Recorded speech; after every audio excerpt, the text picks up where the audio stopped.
I never planned to be the SEC Coach of the Year. I never planned to be the National Coach of the Year. I never planned to be in the College Basketball Hall of Fame. I never planned that. 2 days before I was born, my biological father abandoned my mother and 2 older sisters, 12 and 11. It was a tough time. It was the start of the Depression, the Great Depression. He never wrote, he never called, he never came back. We had no contact with him whatsoever. My mother had a dilemma. The man that she married left her. What's she supposed to do? She came off a farm with an 8th grade education, moved into a little town called Minot. It was difficult to get a job, had to find a place to live. We moved into a 1-room apartment above a bar and a hardware store. She got a job as a maid and also babysitting. But that woman, in my years that she lived on this earth, not once did I ever hear her say a bad word about him. I think probably the final straw with her, she went babysitting one night. I'm waiting up for her. We only had one chair, so she asked me to sit in her rocker. It was kind of funny, and pulled up a footstool, and she said, "Son, I'm really embarrassed to tell you what I'm going to tell you, but I don't want you to make the same mistakes I made." I thought, my mother embarrassed. She never swore, she never smoked, she never drank, she never dated. What's she embarrassed about? She said, when these big shots come to pick me up, she said, I'm so self-conscious that they'll smell the mothballs in my clothes because we bought them at rummage sales, or they'll say to me, "Well, Mrs. Brown, what's your husband do?" She said, I don't want to lie, and I don't want to say, well, he left us. Well, where'd you go to college? She said, I don't want to say 8th grade. So what I do, son, this isn't right. Don't ever do it in your life. She said, I go look up big words in the dictionary. Then I study those the days before they come, and I write on 3x5 cards what those words mean.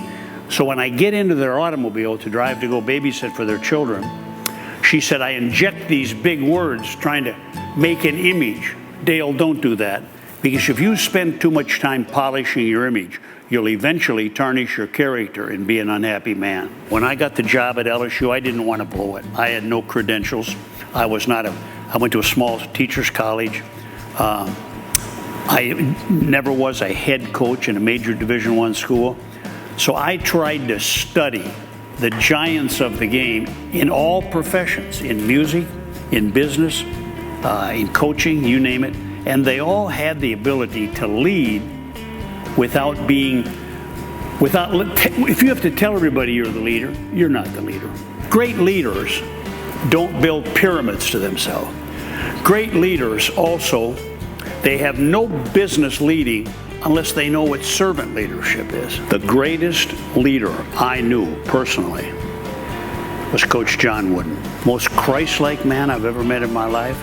He never talked about it. He led it by example. He was tougher than heck. He was gentle.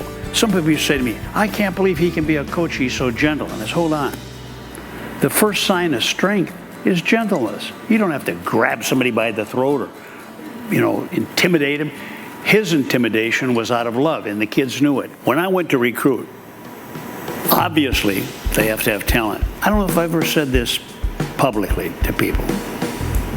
I always looked at the player and said, would I want him babysitting our daughter?